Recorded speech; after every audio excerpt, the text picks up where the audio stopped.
ناظرین، قصہ حضرت خضر علیہ السلام اور حضرت موسیٰ علیہ السلام کا تیسرا حصہ علم لدنی۔ علم لدنی کسے کہتے ہیں، یہ آج آپ کے سامنے بیان کیا جائے گا۔ اعوذ باللہ من الشیطان الرجیم، بسم اللہ الرحمن الرحیم۔ فوجدا عبدا من عبادنا آتیناہ رحمتا من عندنا وعلمناہ من لدن علما، صدق اللہ العظیم۔ علم لدنی کا ذکر اللہ رب العزت نے قرآن مجید فرقان حمید کی سورہ کہف کی 65 نمبر آیت مبارکہ میں بیان فرمایا۔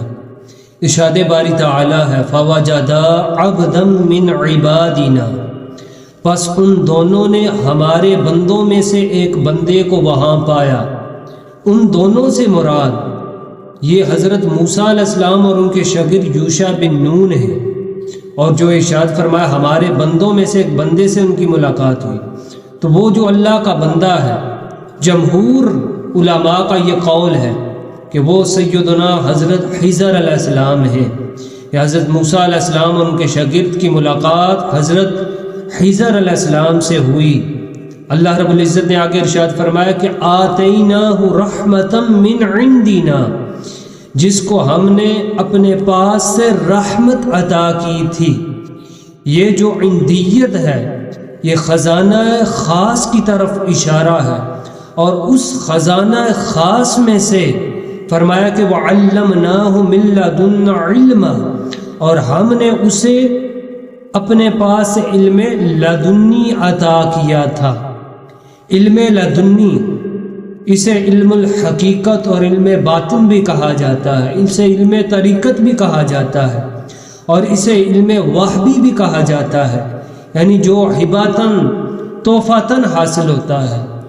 دن کہتے ہیں پاس کو، نی میرے، لدنی یعنی میرے پاس ہے، جو اللہ تعالی خاص اپنی خاصہ خزانہ خاص سے جو رحمت عطا فرماتا ہے، جو علم عطا فرماتا ہے، اسے علم لدنی کہا جاتا ہے۔ علم لدنی اس بندے کو حاصل ہوتا ہے جو بندہ شریعت پر عمل کرتا ہے اور گناہوں سے اجتناب کرتا ہے، اور اللہ تعالیٰ اپنے فضل سے یہ علم اسے عطا فرما دیتا ہے۔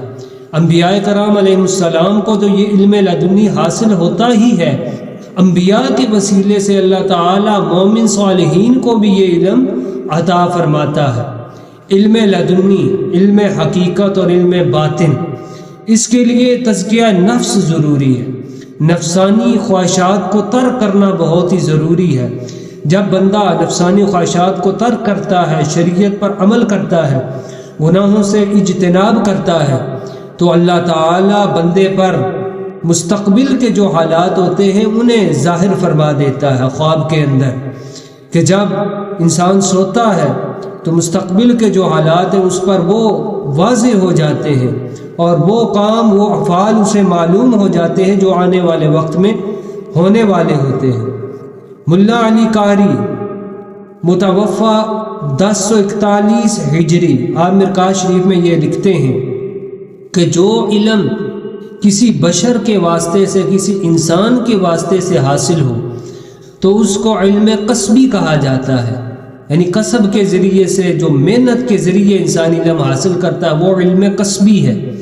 اور جو بغیر کسی واسطے کے اللہ تعالیٰ علم عطا فرما دے اسے علم لدنی کہا جاتا ہے۔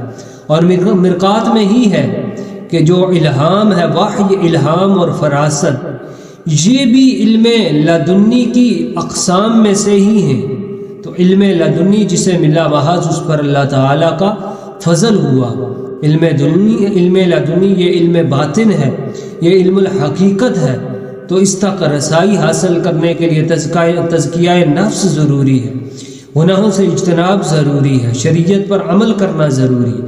تو اللہ تعالیٰ علم لدنی کے وسیلہ سے ہم پر اپنا خصوصی فضل و کرم نازل فرما کر ہمارے قلوب و اذہان کو منور فرما دے۔ اللہ تعالیٰ انبیاء، اولیاء کرام علیہ السلام کے روحانی فیوز و برکات عطا فرمائے۔ وآخر دعوانا عن الحمد للہ رب العالمین۔